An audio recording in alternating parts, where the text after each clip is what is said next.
All right, today on the Hot OTM Podcast, we will start with politics and the Biden administration, what's going on with them, what no more children in cages, Biden tripping all over himself, and what immigration crisis that we're having at the border. Thank you, Mr. Biden.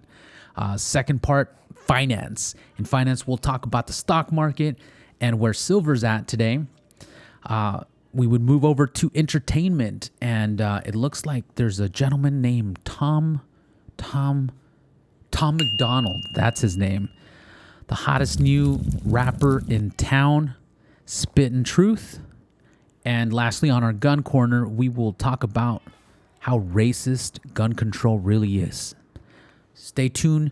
Check this out. Transmitting from sunny Southern California, capital of entertainment, beautiful ladies, and great whiskey. You're listening to the Hot OTM Podcast, where we discuss politics, guns, entertainment, music, and all the controversial topics we can find. Here are your hosts, Hector Robles and Christian Mejia. No more children in cages is what they told us. Well, the Biden administration has declined to allow reporters to have access to any facility where the children are being held in cages. Can you believe if Trump were to have done this shit, how crazy these people would have been? They would have been yelling off of rooftops, "This oppressive dictator will not allow us to come inside and take pictures of what's going on. These children, they need some protection, blah, blah, blah." But no, it's Biden. So guess what? They're just like, oh, well, we'll get to it when we get to it. Since January 20th, the media has not been allowed to go into those facilities to take pictures or even do ride-alongs. So more of this double standard where, if Trump did that shit, he'd be a dictator. But when Biden does it, well, there must be something going on. One of the things that I found kind of interesting, and this is just me kind of thinking about it. I was just thinking, the Biden administration is trying to look for foster parents for these a lot of these immigrant children, and they're paying, I believe, $2,400 per child per month. I think that's what it was. So I was thinking, if most of America is unemployed, you pick up two of these immigrant children, now you're making $4,800 a month. Now you got a job. And you solve the problem with immigrant children who don't have parents. I mean, I'm just saying you could kill two birds with one stone. I'm just bringing that up. I thought that was I thought it was a cool resolution to the problem, right? But that's just kind of my spin on it. I hope somebody would listen to this. Maybe they'd get the idea and tell Biden about it. I know some of his cabinet watches the podcast, so maybe this will get to his ears. All right, so I saw another video of Biden, and this one, he was talking to the press. He was coming out of the White House, and he was talking to the press, and what was freaking crazy is that when he's moving around his hands, you clearly see that it's a green screen. And I was just like, these motherfuckers are not pulling him out of the basement. They got him down there with a green screen. And then to top it all off, the fact checkers are like, oh, no, it wasn't a green screen. You guys are crazy. And what kind of perplexes me is they have this technology where you could see, like, they can make you see certain shit that's not really there. So they have this technology, right? And they've actually admitted to it and even used it on an interview with Oprah and Obama, where like you see them sitting, each one of them is in a different green screen in a different state. And then they put them together, and there's even like a fireplace in the middle crackling and stuff. And they admitted to it. They're like, oh yeah, well, for security purposes, like due to COVID, I think it was, they couldn't be talking to each other, but when you're looking at the interview, it looks like they're in the same room and there's a fireplace in the back. So, I mean, obviously they have the technology, they've admitted to it, that they use it for, our politicians. So I don't know why they don't just admit to it, but to me, it's just crazy that they did that shit. They green screened that shit. So now I'm starting to wonder, Like the talk that he had the other day, because he did come out on the news just saying some talk. I didn't even watch it, to be honest with you. It was just him standing at a podium. But my thought is, it was probably pre-recorded. They probably had multiple takes, because that guy, he stumbles on everything, man. Like even the Democrats have to realize that this guy is declining in his health. Like there's another video that just recently came out, him stumbling all the way up the staircase in Air Force One.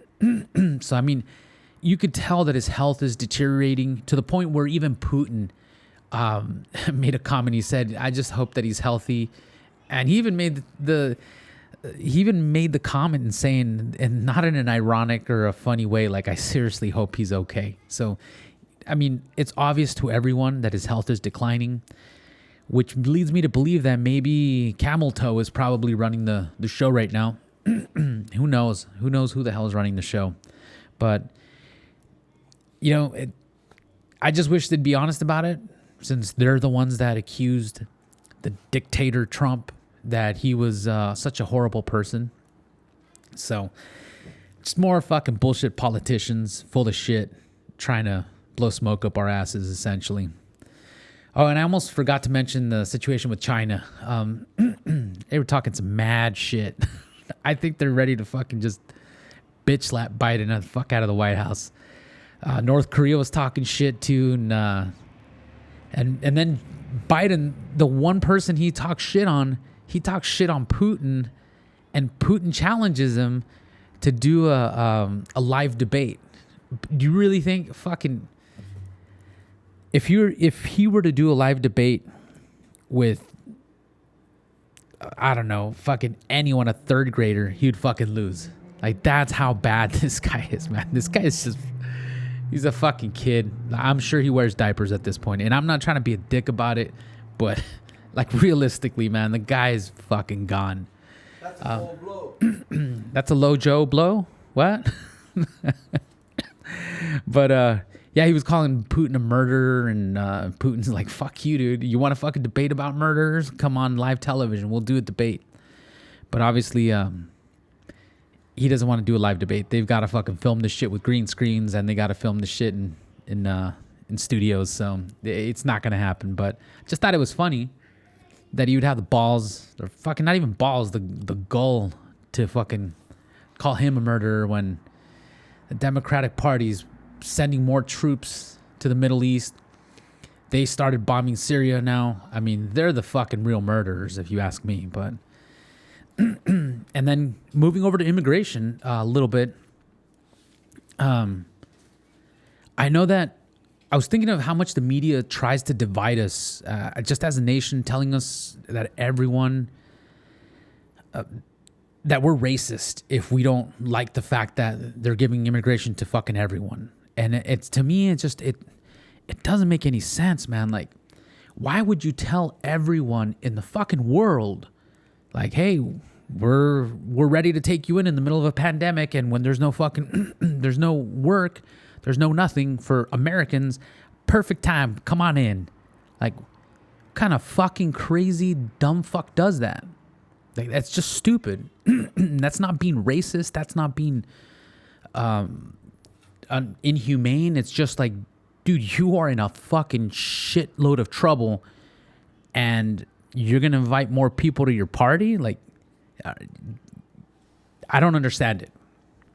I really don't understand it. It's literally an emergency at this point, and they finally fucking admitted it.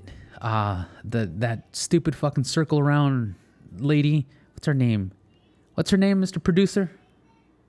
Jen Psaki. That's her name. That bitch finally admitted that it is like a humanitarian issue that they're having at the border, because they can't process so many immigrants trying to cross. And I get it. If I was starving, my family was starving in another country, I'd fucking do the same thing. I'm not even going to sit here and bullshit you. I would probably do the same thing. But the interesting thing is that the president has a lot to do with that problem, because Trump said, fuck no, you're going to have to wait there, and you're going to have to wait for your processing. And Biden said, come on in. Everyone's welcome. And just think about this. When your own president, your own government is telling you that you're going to have to pay back all the fucking back rent. So all the rent that you missed while they shut down the economy and you couldn't pay your rent, you have to pay those, I don't know what, $24,000 for the whole fucking year. Maybe some people, that's what they pay for an apartment, probably here in California. So you got to pay those $24,000 back, even though you didn't have a job because they shut down the economy. But an immigrant who comes in that he told them, come on in, we'll go ahead and get you some job placement and we'll go ahead and give you free housing. Yeah, that is exactly what's going to join us as a country. I mean, just think about that. You're the fucking citizen who pays taxes. So when you get into a fucking shitstorm, the government is there. And instead of being there for you as a citizen, they're there for an immigrant family and to pay the rent. They're going to fucking take care of them, because how the fuck are they going to survive? They're not going to have a job. I mean, everything's closed right now. And I don't know, man. I just, like I said, just in a normal brain, why the fuck would you do that? It just doesn't make any sense why you would do that. I know you want to grow your voter base for the Democrats, and most immigrants to this country are Democrats. That's how my family started out too. And then you fucking slowly figure out that they're there to fuck you. They're not really there to help you.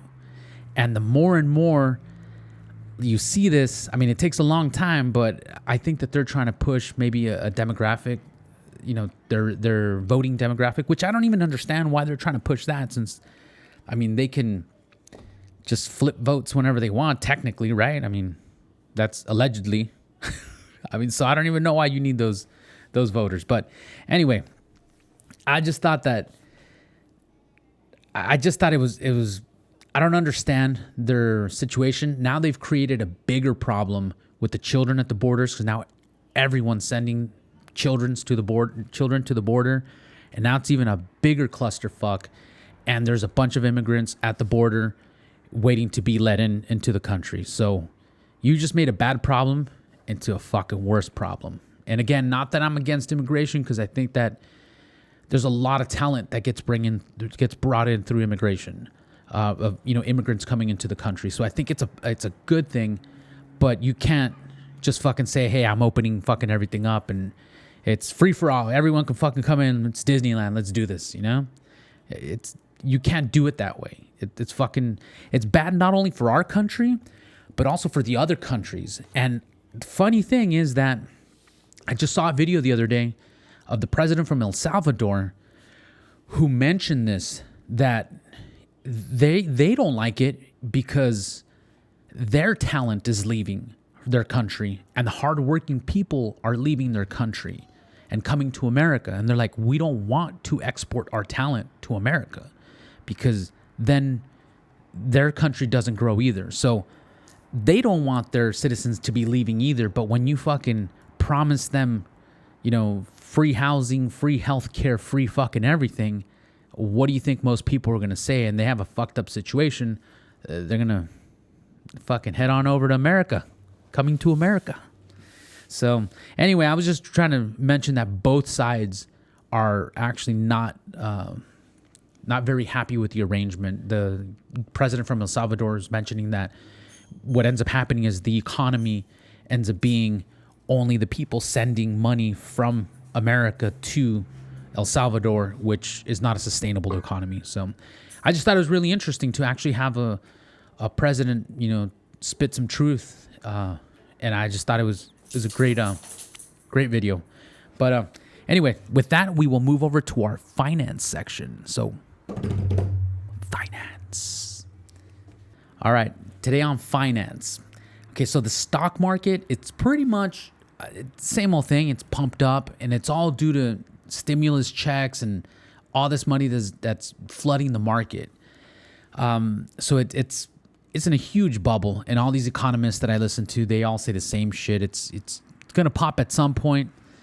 I'm surprised it's lasted this long, to be honest with you, but I'm hoping it lasts a little bit longer so I'm able to score some more some mining stocks. I do think that mining stocks are a great investment. That's for me, my portfolio. I mean, talk to your advisor.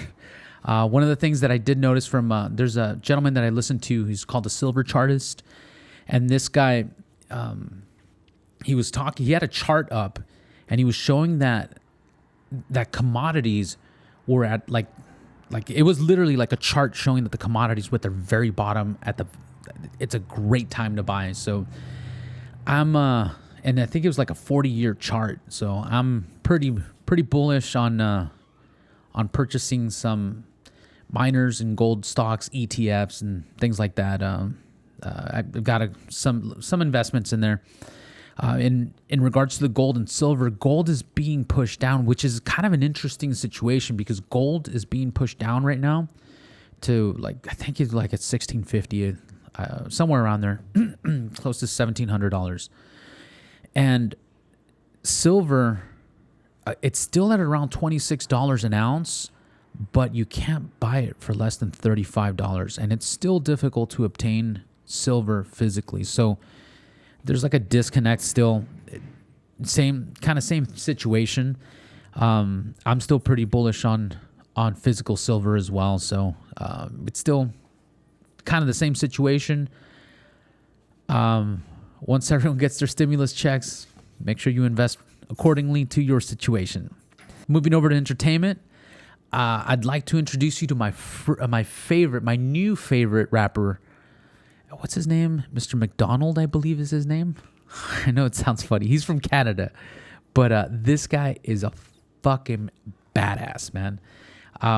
As many of you may know, I'm a musician as well, so I'm not really a fan of most rap nowadays because most rap is just stupid shit talking about their new fucking Ferraris and about how awesome they are and all the bitches they have, and I'm like, fucking, it's stupid, fool. Fucking retarded shit.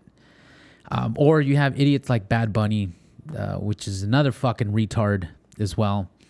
That's out in the music business. And I think something really funny that I heard is, I believe Beyonce's daughter, if I'm correct, Beyonce's daughter won like a Grammy. And I was just like, who the fuck is that? Has anybody fucking heard of her? I mean, it just shows you how this shit's all fucking just stupid. I mean, these award shows, and the award shows are crashing too. There was an award show just recently, and I think it crashed it like by 50%. Like nobody was fucking watching. I mean, I think the whole entertainment business is in some serious fucking trouble. But going back to this Mr. McDonald from Canada, this guy has some badass shit to the point where I added him on my favorite playlist at this point. There's a specific line that I loved that he put out, and it was something, and I'm just kind of paraphrasing. He said that, so you think that amoeba on Mars is life, but a child inside a womb with a beating heart is not. And I was just like, man, he couldn't have fucking put that any better. Like, that's just fucking ridiculous, and the hypocrisy of the left. Like, oh no, a beating heart is not a child. You can kill it. You can fucking murder it. It's fine. But amoeba on Mars, oh no, we found life. So there goes your fucking hypocrisy. And I would recommend you check him out. Mr. Producer, his name is what? McDonald? What was his name? Tom McDonald? I thought you were kidding. No. I seriously forgot. I have Biden farts sometimes. Like Biden farts where I forget. Tom McDonald. So check him out. I'm sure we can put on a little clip here because he's a fucking badass motherfucker. So check him out. It's cool shit. Another thing I was watching having to do with Hollywood. Kurt Russell. All right, I've always been a fan of Kurt Russell, and this just made me even a bigger fucking fan. I mean, I love his roles in Tombstone. Probably one of my favorite movies, Tombstone. And I mean, he plays parts everywhere in Quentin Tarantino films and shit like that. But anyway, so there was an interview that he did, I believe it was in 2015, with a reporter, and it seems that these reporters always try to engage actors in the whole Second Amendment thing with guns and stuff, since he uses guns. And he just blatantly told the reporter essentially to fuck off. which I was like, man, this is fucking badass. And he basically told them, hey, look, man, Second Amendment is there for the American people to protect themselves, and pretty much fuck you if you don't believe that that's what they should, that they should have that. And I just thought it was fucking awesome, because you hardly ever see anyone from Hollywood really stand up to these reporters and tell them to go fuck themselves. So I just thought that was pretty awesome. Even a bigger fan of Kurt Russell. I got to give you a fucking round of applause for that shit. So if you're not a Kurt Russell fan, you got to fucking watch his movies. Another fucking badass Hollywood person. I wanted to put some positive spin on this shit, because a lot of the times I bring a lot of bad news. So here's some good news for once in a while. With that, we are moving over to the gun corner.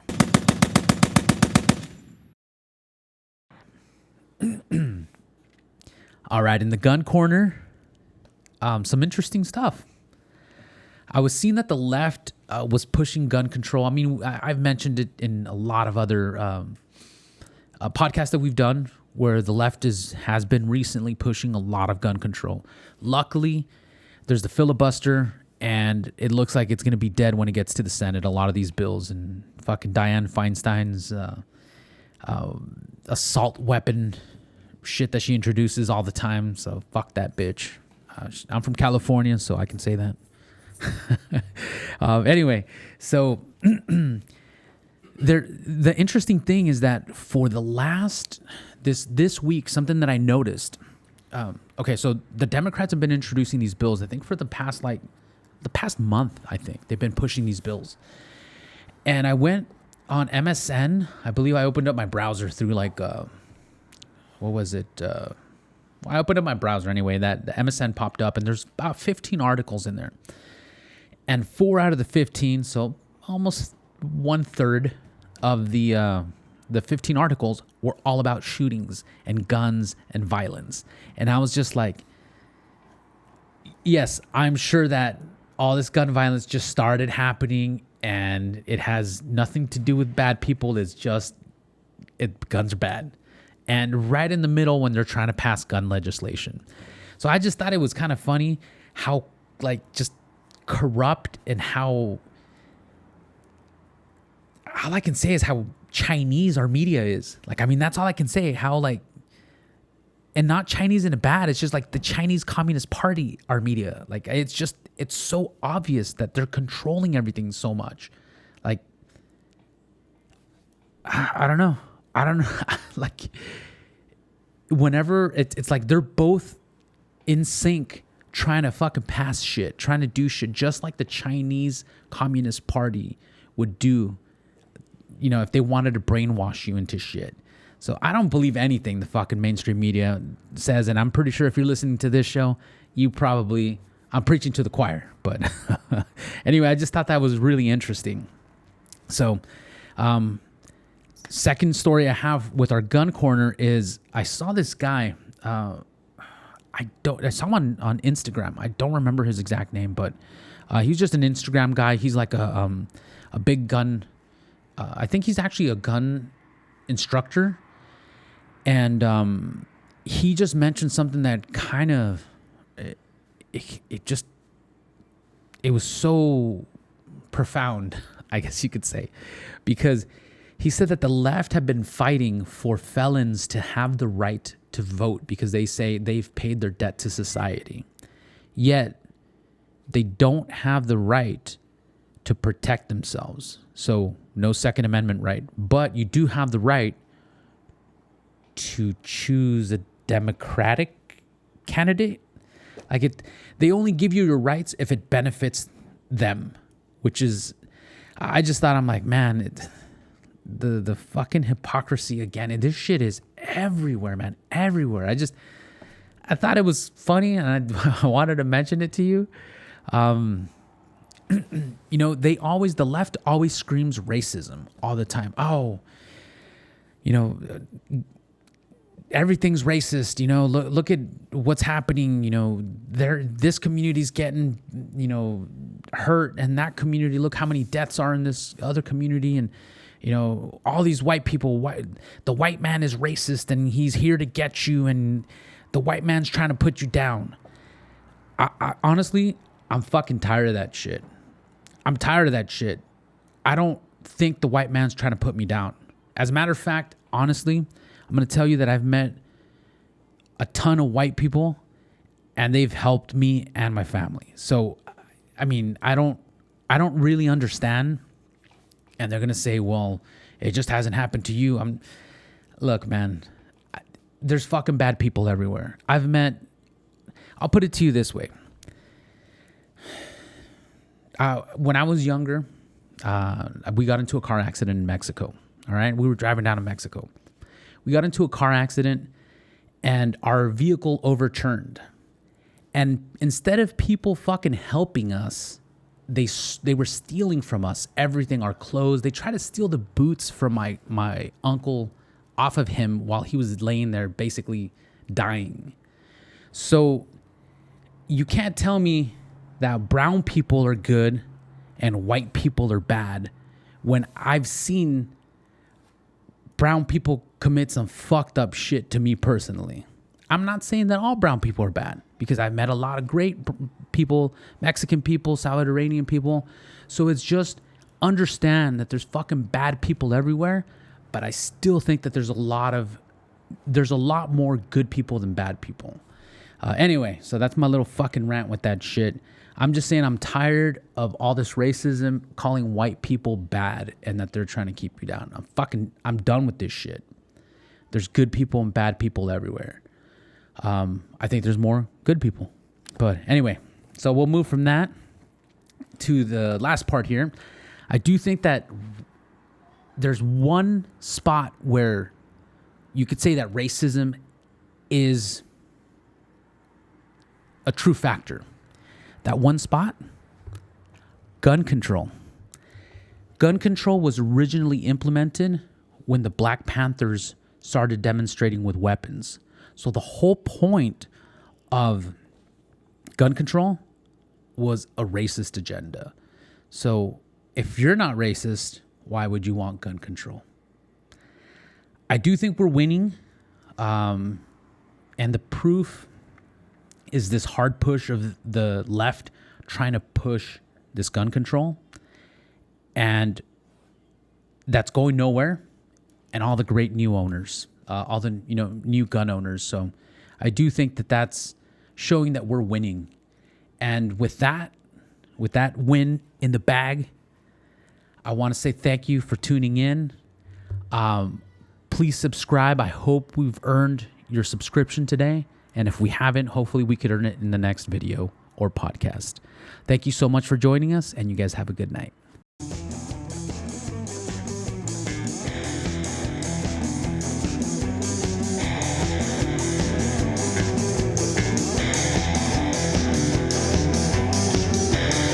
Thank you for joining us today. If you enjoyed the podcast, please rate, subscribe, and share. If you would like to donate, please join us on Subscribestar. Thank you again from all of us here at the OTM Podcast, and you have a great night.